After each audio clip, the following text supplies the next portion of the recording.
will connect the existing Skyway system, starting from the FTI section all the way to Bulacan.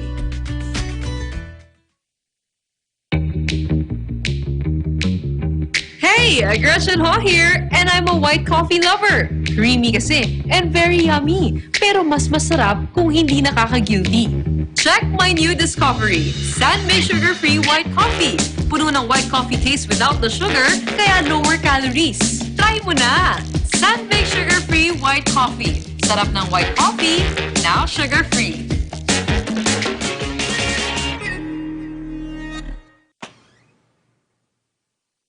Ikaw lang ang star ng buhay ko. Para sa akin, perfect ka. Ibang klase ang sarap ng corned beef mo. Ang cheesy ng corned beef mo. Pag Star Chunky Cheese Corned Beef, sarap ng corned beef, inangat pa ng real cheese cubes. Kaya perfect ang sarap. Star Chunky Cheese Corned Beef.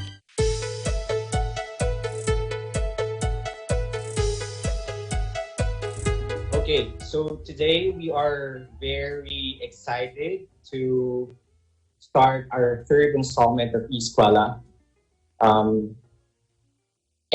Before that, I'll be giving an introduction of this particular session. So our session will focus on navigating COVID-19, reshaping higher education in the Philippines. I'm Mark Abalos. I'm the education industry lead at myBusiness. So today we'll focus on how this particular time of crisis is affecting the higher education landscape. So just to give you an idea of what's happening globally, today the new normal is telling us that some 1.3 billion students and youth across the planet are affected by school and university closures due to the COVID-19 outbreak. And this is as of today, May 8, 2020. So there are 100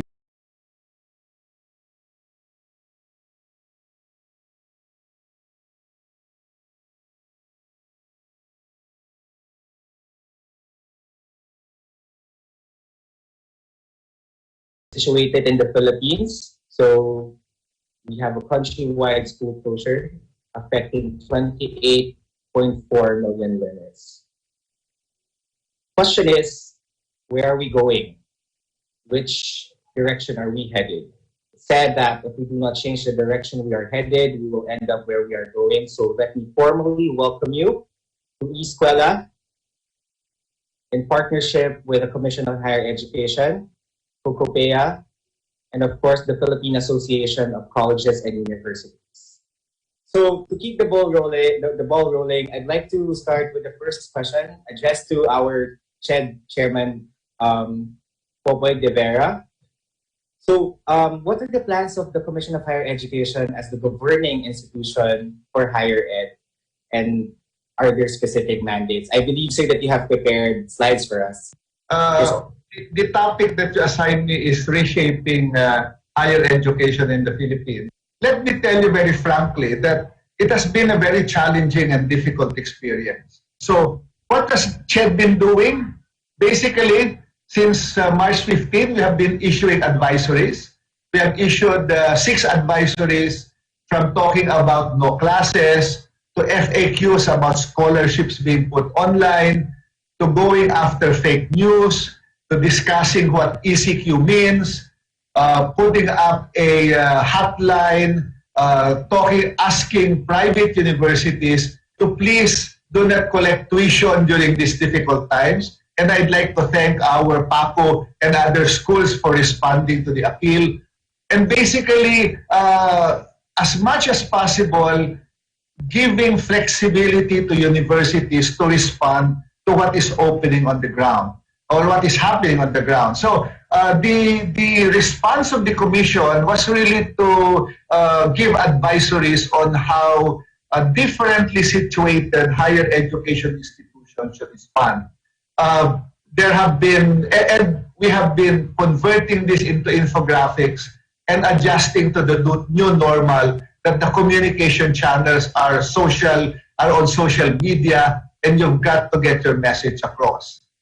The other thing that we've responded to is to start seriously talking about flexible learning. I know when I issued the first advisories, I did not use flexible learning as a term. I used alternative methods. And I think that was a mistake in a sense because everybody associated alternative learning with online learning. And there was a big problem because many students did not have connectivity. There were many complaints. What I was talking about is not just open learning, but flexible learning. Why was this the approach of the Commission? Simply because we knew that even before COVID, a lot of universities have been doing online learning already, and they've been doing a good job. Many shifted to flexible learning during the ECQ. And we are committed to assist higher education institutions do flexible learning starting this May. So the buzzword as far as all the Zoom sessions and discussions and the media is concerned is flexible learning, not distance or open learning exclusively, because flexible learning includes both offline and online mechanisms for learning. What else? We have asserted in the IATF, and this has not been opposed, that we should have classes in August. The proposal of the Commission before the IATF was to implement a rolling opening of classes based on the capability of higher education institutions, compliance with health protocols, discussions with local governments, and the situation on the ground. We have to be very careful of coming up with one-size-fits-all policies because the situation on the ground is very different across geographic areas. There are provinces where there is no COVID until now. And so therefore, all policies of government must adjust and be flexible on what is the situation in the ground. So the policy that we have proposed is for higher education institutions that are able to do flexible learning. They should open in August. In fact, those who are doing open and distance learning purely on online can even open their summer if they want to, because there is no issue about COVID if you are doing it purely online. And this is the universities that will have some difficulty because their facilities, their capability means they will have to do significant residential learning. They can open later, again, depending on the conditions in the ground, discussions with local governments, and compliance with health protocols. This policy, of course, is anchored on the fact that the health situation can change significantly between now and August 20. Hopefully, the change is positive. Hopefully, there is no second surge.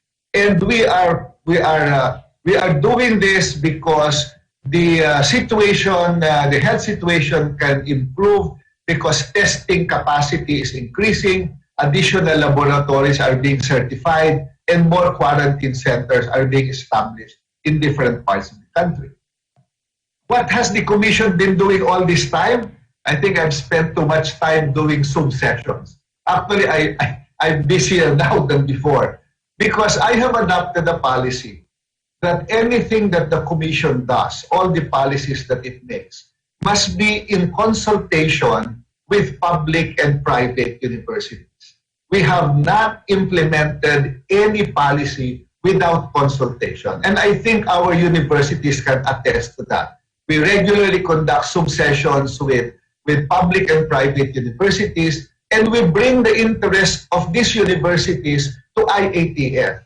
I was able to bring Kokopea to present in the IATF. That is not a normal in the IATF. The IATF usually is a discussion among government agencies, but they allowed Kokopea to present the economic impact of the ECQ on private universities. We are going to seriously train faculty and administrators and CHED staff on professional development. We are rolling out the notice for proposals, I think today or at the latest tomorrow. And the other thing that the Commission wants to take seriously is business continuity planning. Because the ECQ showed this. Even for CHED, the CHED is not prepared to work fully at home in ECQ. And in other areas, we're not fully prepared to do flexible working arrangements. Business continuity has to happen because the activities of government must continue. And we will roll this out also to universities. What have we done for students? We have worked with the PRC to cancel all examinations until June and reschedule once a year examinations within the year. We're discussing with Marina on the welfare of maritime students.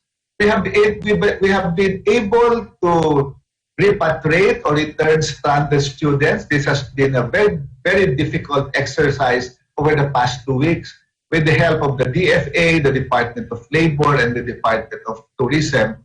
And I have attended 2 House hearings already on pandemic-related policies. Now, this is the last slide that I would like to emphasize. What should we prepare for? I just mentioned 3, but there are others. But to me, there are things that are now part of the new normal that everybody just has to accept. Number 1, with or without COVID-19, we must open classes. I do not subscribe to the idea that you just keep on postponing it until there is 0 COVID on the ground. We must open classes, but we also must be good at scenario building and adjustments. Because if a second wave comes in, we have to be prepared for it. If it improves, we have to prepare for it. Which means, among other things, that health protocols must be strictly, very, very strictly enforced, including possibly testing of students and use of PPEs. I ask our universities to seriously review off-campus activities of their universities, particularly internship both here and abroad, because the students may be safest in school. And when they go out, contamination might happen when they go out. I ask our universities to review and maybe impose a moratorium on sending their students abroad, because they are at the mercy of elements and governments that we cannot control when they're abroad. There are instances of interns in Thailand and other countries whose internship are already ongoing, but the private enterprises suddenly closed and they told the interns to go home. Now, who handles the headache? It is the commission, because we have to work with the DFA, etc. Please review your off-campus mobility, particularly internship or JT. Campuses need good health facilities or should work with LGUs that have them, because they have to take care of the children and the faculty and administrators if they get sick. I also ask our universities to please respect the decision of parents if they do not want to send their children to school. This is an abnormal or new normal situation. And if the students don't want to go to classes or the parents are fearful of what happened, please consult with them, talk to them, and respect their decisions. And also faculty who are at risk, particularly those who are 60 and above, please make special consideration for them. The other new normal is that flexible learning will now be the new benchmark.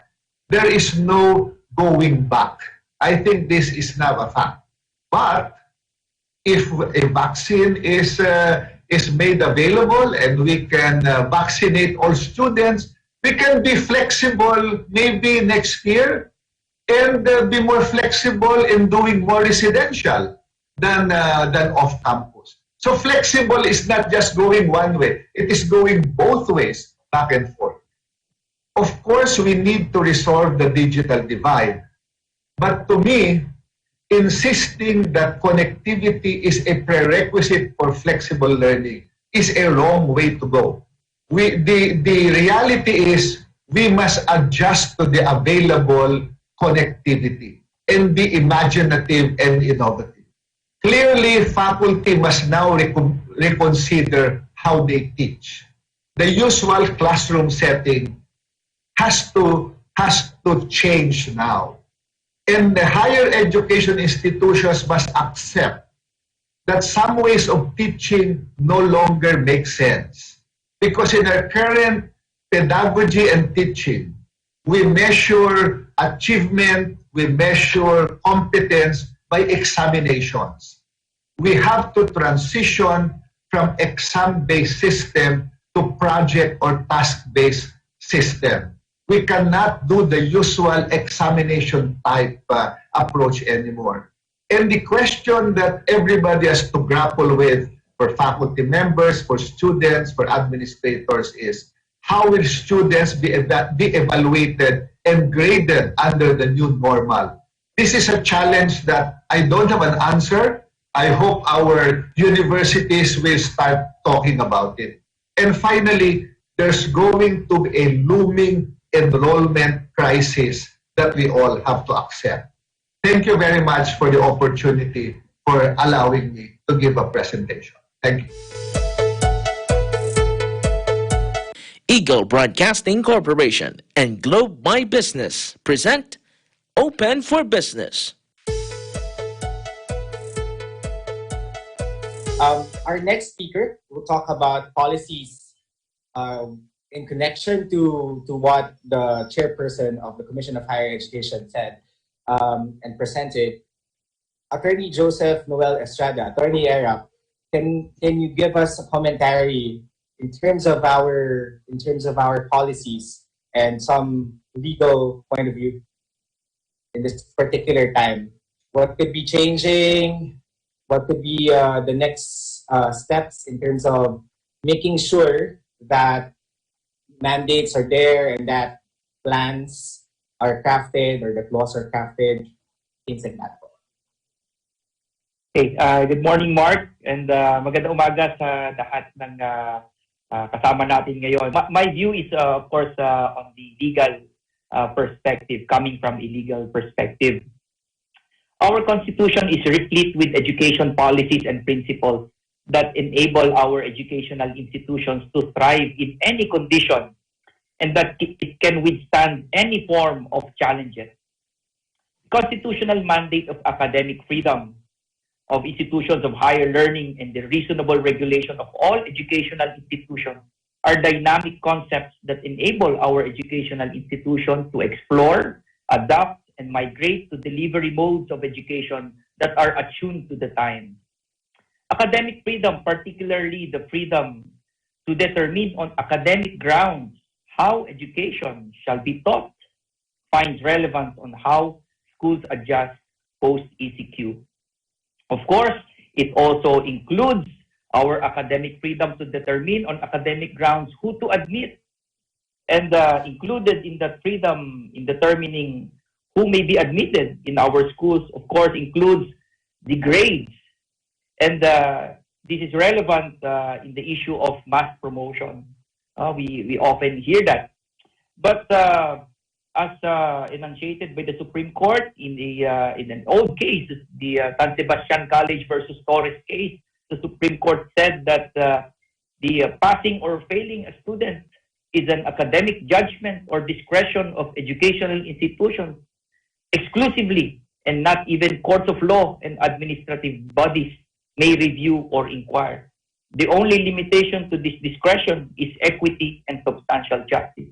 And so therefore, my view on this matter is that some recommendations of policymakers to adopt a mass promotion for all students at this time may not be necessary, and this discretion should be left to the determination of our duly constituted educational institutions. And of course, we also have the constitutional recognition of the complementary role of public and private educational institutions and the mandate of quality and accessible education. Highlight on accessible, which means it should be inclusive, not restrictive, regardless of the mode. It should be accessible to all students, regardless of their economic background. Now, all of these concepts are not standalone provisions in the Constitution. They are all in conjunction with academic freedom concept enshrined also in our Constitution. Now, do we need more laws in the time of this coronavirus? Yes, probably we need to expand some application of law, especially to the members or to provide assistance to members of our education community, probably for a fixed period. And COCOPEA is advocating for many of this expansion of these laws. And this includes the expansion of the tertiary education subsidy to include students who are economically affected by the ECQ but are not within the prioritization under RA 10931. COCOPEA also pushes for expansion of the teacher salary subsidy for to senior high, from junior high to senior high, and even elementary to elementary education for ESC. And most especially, we are pushing very hard for a social amelioration package or economic assistance to our affected school personnel.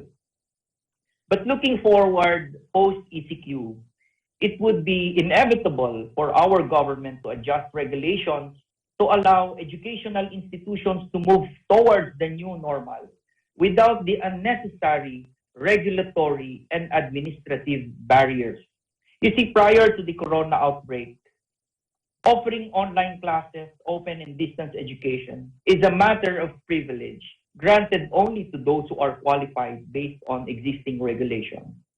In basic education, for example, to offer flexible learning options, very specific, under DepEd Order number 21, series of 2019, it says that schools, in order to go into FLOs, should seek the prior permit of the regional DepEd offices.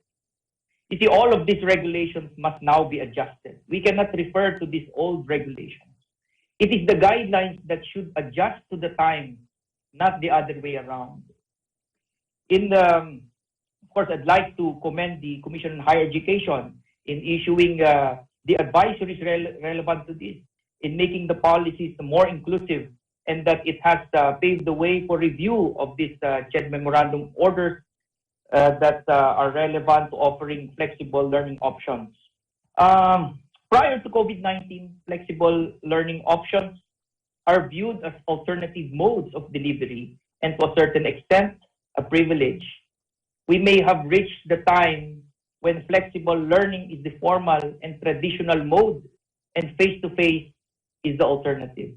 Perhaps we can take inspiration from this, that despite the challenges, we will emerge victorious and education will certainly thrive and continue. Maraming salamat po ulit sa inyong lahat. Thank you, Mark, for that opportunity to share my views. Thank you to Globe for this opportunity to explain what PACU has been doing, especially now in the time of crisis. To give a backgrounder, let me explain first what PACU is all about. The Philippine Association of Colleges and Universities is the oldest among the members of COCOPEA. COCOPEA is a coordinating council of private education associations of the Philippines. It is composed of several other organizations, education associations such as CEAP, ACSCO, PAPSCO, and TVSA. So we started way back in 1988. In 1932, or 88 years ago, when Jose Abad Santos and Conrado Benitez from PWU decided to form an association of private universities in order to set higher standards for private educational institutions and to promote the interests of private education in the country.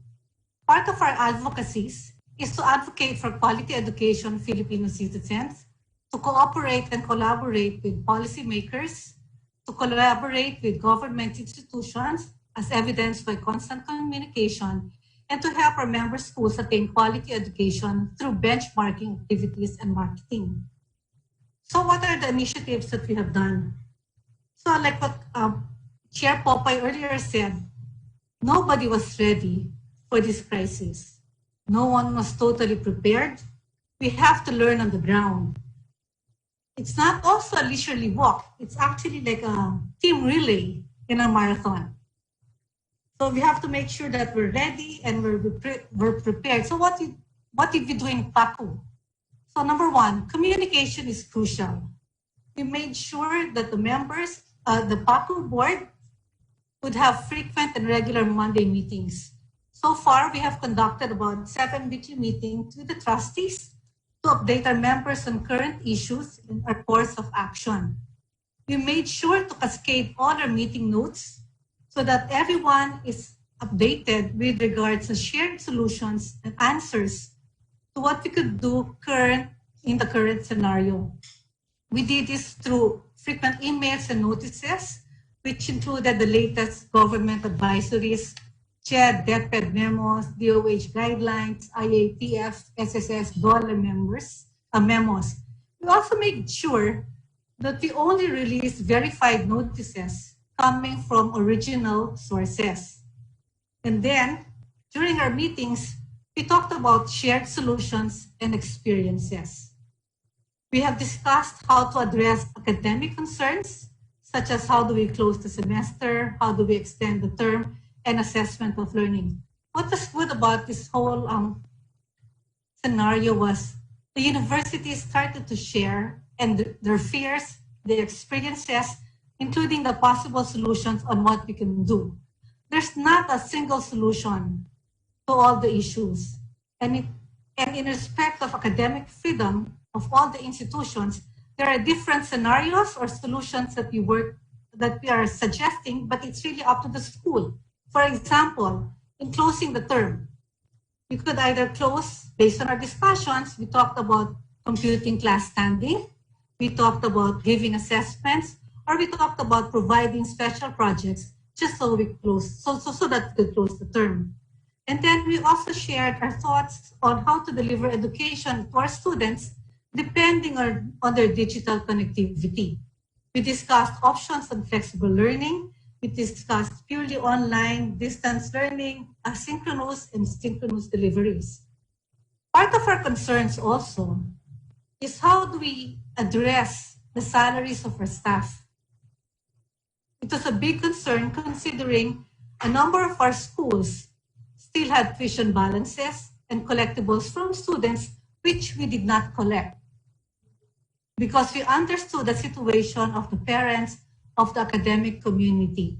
Most of us, what we did was we prioritized the salaries of our faculty and our staff so that we found ways by which we could help them. Some of our schools, we did prorated 13th month pay so that the salaries could be given in spite of school closures for the moment. Some of us are monetizing leaves and other benefits, such as converting Christmas packages or summer outings or conference budgets into monetary benefits for our faculty and staff right now. Financial assistance is also given out of pocket, funded by savings of institutions, just so to make sure that our faculty and staff have the money that they need to cross over during this transition times. And some schools on their own have initiated fundraising campaigns to help out the contractual and their casual employees. Of course, you know about work from home schemes, and this has been instituted not only by the educational sector, but for many. And as part of our advocacies, we pushed for a lot of educational support. And what are these?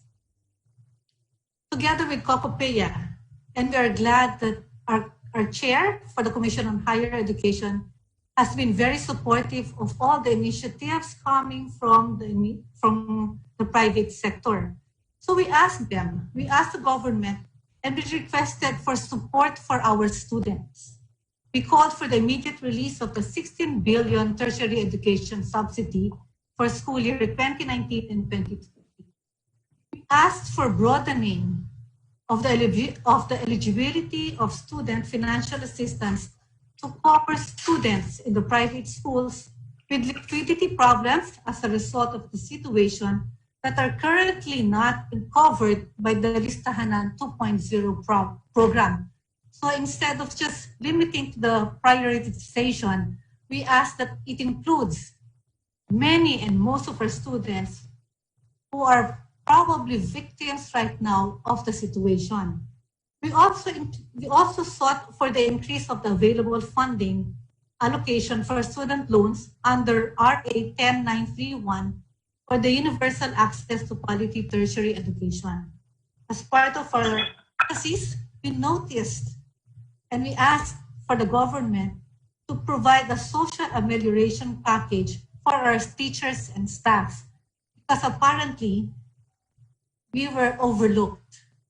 Many of the schools could not have access to these programs because their eligibility as affected workers were not accommodated in the DOLE's camp and the DOF small business wage due to budget constraints.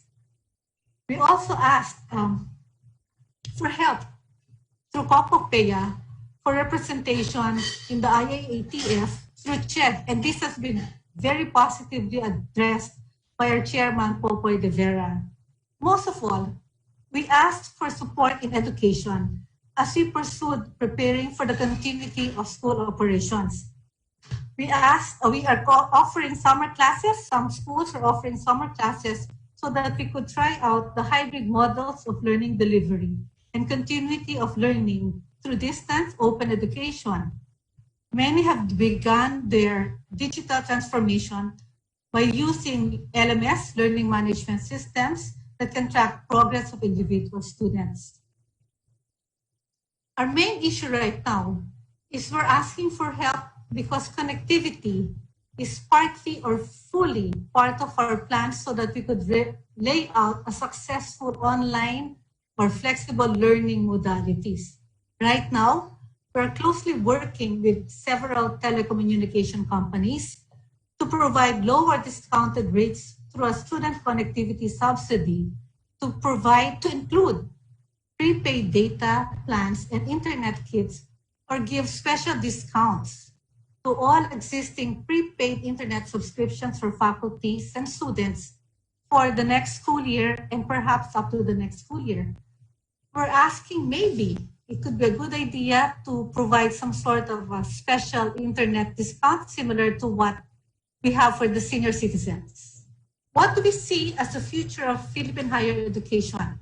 It should be aspirational, and we see the University of the Future as offering 3 options: residential, online, or a hybrid of the 2.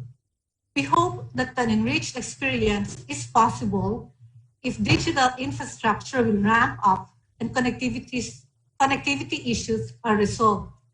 In the meantime, universities will continue to remain vibrant, dynamic, and a diverse university place. Landmarks, Linggo, alas 6 hanggang alas 7 ng gabi.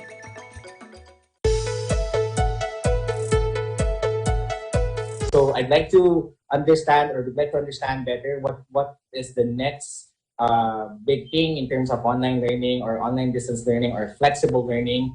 Let's talk to Ma'am Gigi Grace and Alfonso. So we're talking about EDUC 5.0 then, and the different education institutions all over the world have been talking about this. Governments like the Minister of Education in the tertiary education minister in Zimbabwe, he says, STEM subjects we teach with a wrong system design, industrialization will not happen.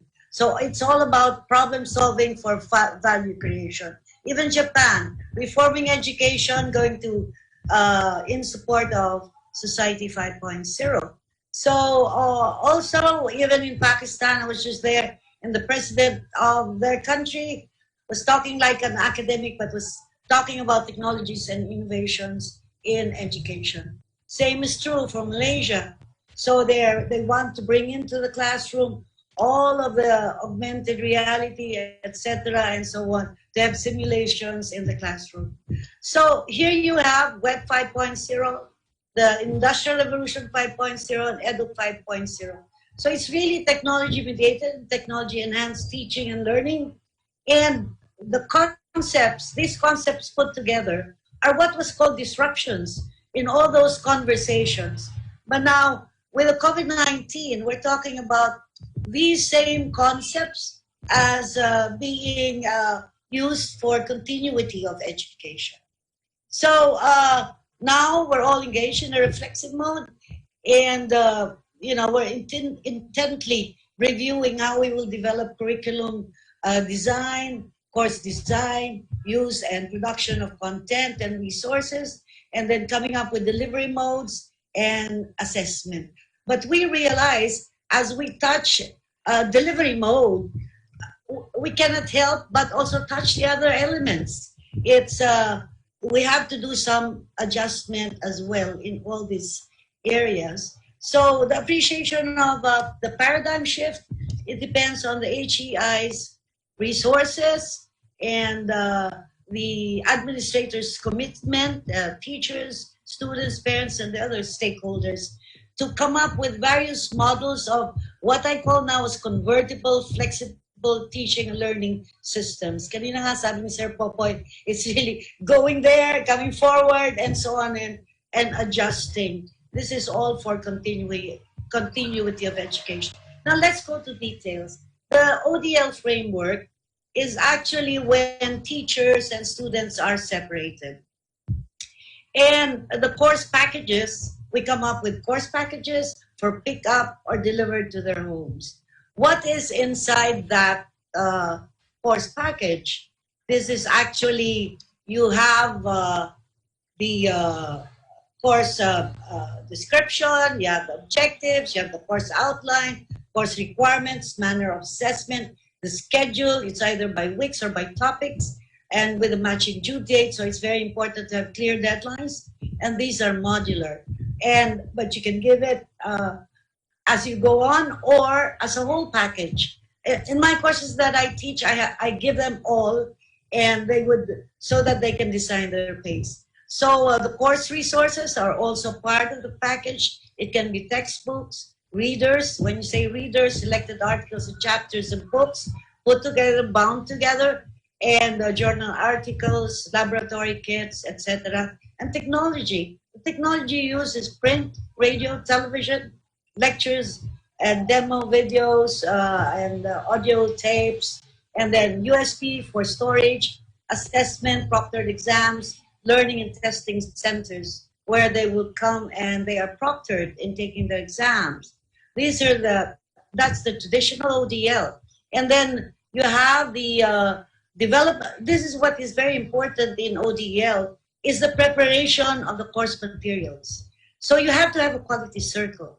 You have the instructional designer, the subject matter specialist, the subject matter editor, and the language editor, and the media specialist. So by the time it is given out to the students, it's already peer-reviewed.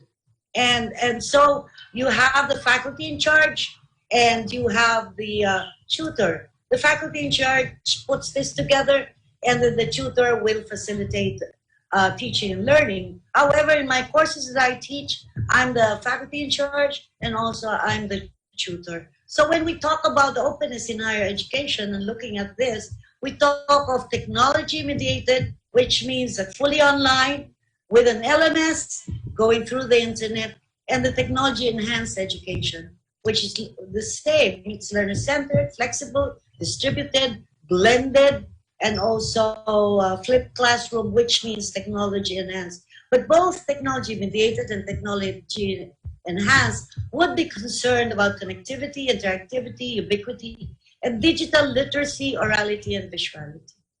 So we are very conscious now of the digital divide. We always say that some students will not, have access. But what can happen is if you do bring in and give out your course packages, maybe you can include a mobile phone and load. And that solves a lot of connectivity problems. At this point po, ma'am, in terms of what PACO is doing in the higher education system, do you suggest, like, say for example, to your member, not only to your member universities but also to the other universities, in terms of the you mentioned about connectivity in terms of like a consolidated community wherein they can share resources, like what Ma'am Gigi was also trying to say earlier. Is there a way for you to consolidate those resources, learning resources for that matter, so that all higher education institutions would have access to resources? Moving forward, creating consortiums between member schools would be a great idea. So if one particular school is strong in a particular program and decides to help out another university that needs the particular assistance, then it would be great. And I think the Commission on Higher Education is considering this as one of its key projects, especially as we roll out online flexible modes of education. On their own, that's what we've been doing in PACO earlier on. Prior to this, we're already conducting benchmarking practices. And I think some institutions within the network have decided to collaborate on their own prior to all of this so that we could share resources in whatever way that we could help each school. Now, I think education is no longer all about competition, but it's all about sharing and making sure that education is delivered. Okay. Ma'am Gigi, one of the requirements of online learning or distance learning or flexible learning is the readiness of the teacher or the facilitator to handle this type of learning. So a lot of schools are saying, because the industry is really a beginner industry in terms of online learning. So we are laggards in the technical sense. Is the UP Open University offering online courses to help teachers or facilitators onboard them at this particular matter, or are there courses accredited by the Commission of Higher Education for professional development so that our teachers are supported in terms of running online classes or flexible classes? Yes. UP Open University, if you go to its MOOC side, they're offering all types of online learning, online teaching, and also coming up with course design, and all the factors, all the aspects of open learning is there for free. And UPOU also has projects with CHED, especially on OER development, and we've done a number of them, and it's all out there to be used. And so I think there are also plans of coming out with training programs together with other higher education institutions, because I think CHED, siguro sabihin niya ni Chair Popoy, yung mga grants and awards and also our fellowships. I think maraming ibibigay ang CHED towards that, so that we encourage the HAIs to come up with their own version of, that's why I call it convertible, flexible teaching learning system. I really appreciate the use of MOOCs, ma'am. The massive online communities are really helpful in terms of onboarding our teachers. There's a lot of MOOCs out there. Oh, so many, yes, true. All our teachers. Thousands and thousands of MOOCs. And I think we should encourage them to take that, yes. Yes. Attorney Erap, what are the implications of this crisis on the free tuition law? So we're now answering questions from our audience. What are the implications of this crisis on the free tuition law? Perhaps the legal point of view could help us shed light. Well, first of all, I don't think there will be any policy implications insofar as the free tuition law is concerned. If ever there is an implication, it would be on the economic side. No? I think it would pressure or put pressure on the government to expand its implementation and to add more slots and to increase the funds for this, not only in the public or state universities and colleges, but also through the qualified private higher education institutions through Republic Act 10931 and through the tertiary education subsidy. Okay po. Chair Popoy, you mentioned earlier about the Commission's support on the higher education institutions. how are colleges and universities at this point will benefit from CHED's help po? Say for example, the other banks, say for example, Land Bank has the Study Now Pay Later program, and you mentioned about the tertiary education budget. How will CHED how does CHED plan to navigate through this particular concern? Well, I am issuing a memorandum today calling for proposals from higher education institutions to do capacity building program for the faculty, particularly on using flexible learning, both online and offline. This has been approved by the Commission a month ago. The funding source has been identified, so we have money to do it using the Bayanihan Fund legal basis. And we hope that all capable public and private universities can immediately send proposals to the Commission so we can approve it, so this can be rolled out immediately. I think the primary challenge really is when we open in August, I think the non-negotiable is we must be able to decongest the classroom. That is the non-negotiable, which means the Commission does not envision that everybody will be jumping online. But the idea is how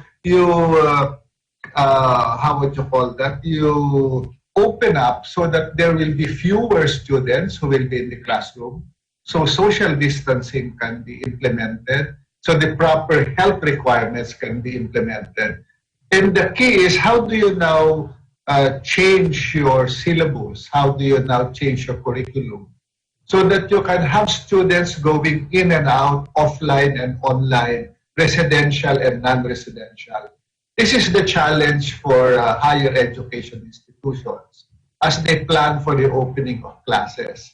I have to make it clear that the Commission does not say that everybody must go online. But the non-negotiable is we must decongest the classroom and the school facilities. Okay, thank you, Chair. Like on our end in Globe, we are really in the process of like helping our stakeholders, our partner schools, everyone, even not our partner schools, those who ask for connectivity. I'd like to say thank you, everyone, for this particular discussion. Thank you really for participating in this particular activity. I hope that we were able to answer all your questions. And we will be rolling out several more webinars, but this will go on to the specifics. So you mentioned about the learning management system. So we will be having a separate session on using learning management systems in tech and tech integration as well. We also want to acknowledge again Dr. Carol Enriquez, Dr. Gigi Alfonso, Attorney Joseph Noel Estrada, and Chairman Popoy De Vera for joining us today. So maraming salamat po sa inyong lahat. Thank you, Paku, Kokopea, and CHED for supporting this particular endeavor. Maraming salamat po, and see you on May 26 on E-SKWELA number 4. Thank you. Thank you. Bye-bye. Thank you. Salamat. Thank you.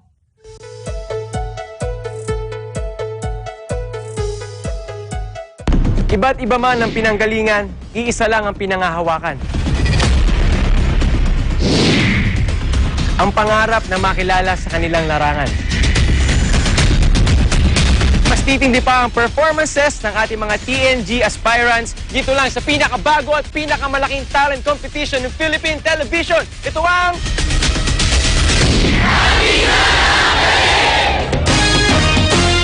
This program is presented by SMC Infrastructure, building a better world. Vet-approved Nutrichunks, the only premium dog food with active boost for optimum energy and probiotics that help strengthen immunity. Just like Catherine Bernardo, gawing listo ganado ang fur babies niyo.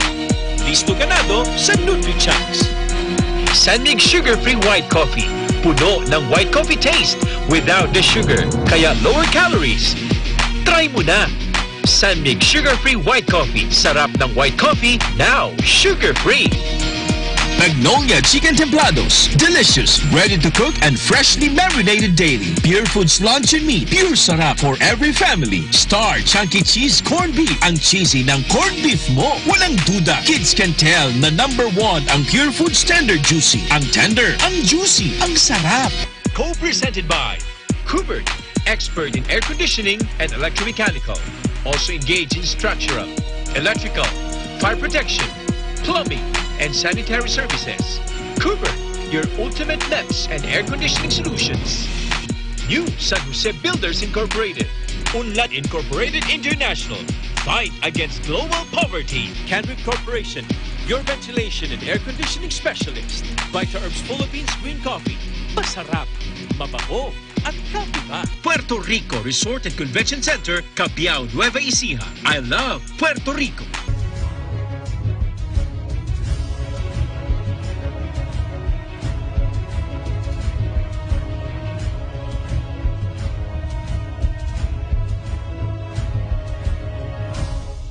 In participation with elastomeric waterproofing paint, color for protection for your home. Matimco. Matimco is wood. Wood is Matimco. Our Square Variables Incorporated, your trusted UPS supplier and UPS maintenance provider in Luzon, Visayas, and Mindanao. CompuZell Computer Services, ID card and lanyard manufacturer. Saisho International Trading Corporation. DN Steel. EMAT UPVC Roof Corporation.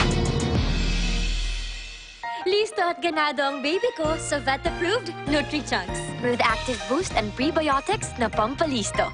Made with real meat, with essential nutrients to help them grow healthy and happy. Listo, ganado sa Nutri-Chunks. The South Luzon Expressway, a 36-kilometer long road that runs from Alabang to Santo Tomas, Batangas, connects several commercial and residential areas in the Greater Manila and the provinces of Laguna, Cavite, and Batangas. This will soon be extended all the way to the province of Quezon.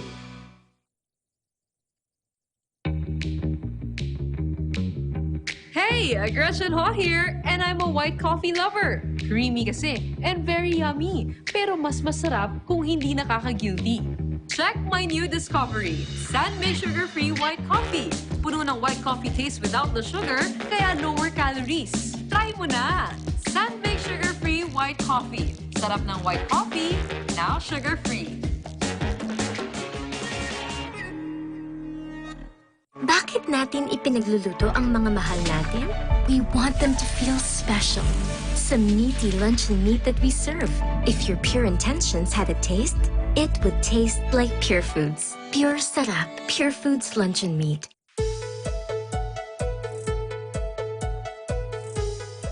Thank you for watching Open for Business. Join us again in the next episodes of Open for Business for more insights from CEOs, thought leaders, and industry experts promoting business development in the Philippines. See you again every Saturday and Sunday here in Open for Business, where we discuss business information, deliver the latest business news to keep you informed and open for business and be ahead of the curve from vision to action. We are on Facebook Live on Eagle News, and you can watch us again in the video section of the Eagle News Facebook page and on eaglenewslive.com. Subscribe to our YouTube channel at Eagle News. And here are the many ways to donate and be able to help health workers and frontliners through the FYM Medical Foundation as our beneficiary. First, donate via pymy.co/EBC. Just use any Visa, MasterCard, or JCB credit, debit, or prepaid cards and donate by logging on to pymy.co/EBC. Just choose an amount you wish to donate and enter your card details. The second is to donate via PayMaya app. If you have a PayMaya account, you can easily donate by scanning the QR code you see on the screen. Just log on to your app, click the scan button, point your camera to the QR code that you see on the screen, and enter the amount you wish to donate. And for PayPal app users, just log on to Eagle News PH, eaglenews.ph, and click the PayPal Donate Now found at the upper portion of the website. Input the amount you wish to donate. Click Use this donation for Enjoy Music, Enjoy Music Beyond Crisis, and choose between donate with PayPal or donate with a credit card for your other details. Donate directly to the EBC Bank that is flashed in your screens. You can transact online or directly with your banks. And the fifth way is to donate over the counter using ebc.pay8.app. Just go to ebc.pay8.app or scan the QR code, and you can now choose to donate over the counter via the app. After typing your donation details, you can choose your payment options.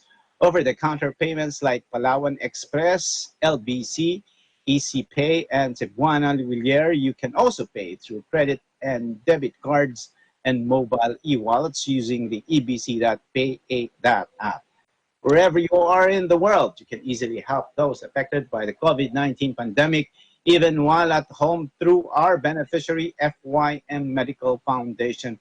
Donate now and watch out for the next performances of Enjoy Music Beyond the Crisis, EBC 52nd Anniversary Special on Net25 and in all EBC social media channels. On May 17, 2020, David Pomeranz will perform on Sunday. Together, let's all do our part and stand as one against COVID-19. Enjoy music beyond the crisis. We're open for business. This is Cesar Vallejos. We live in interesting times.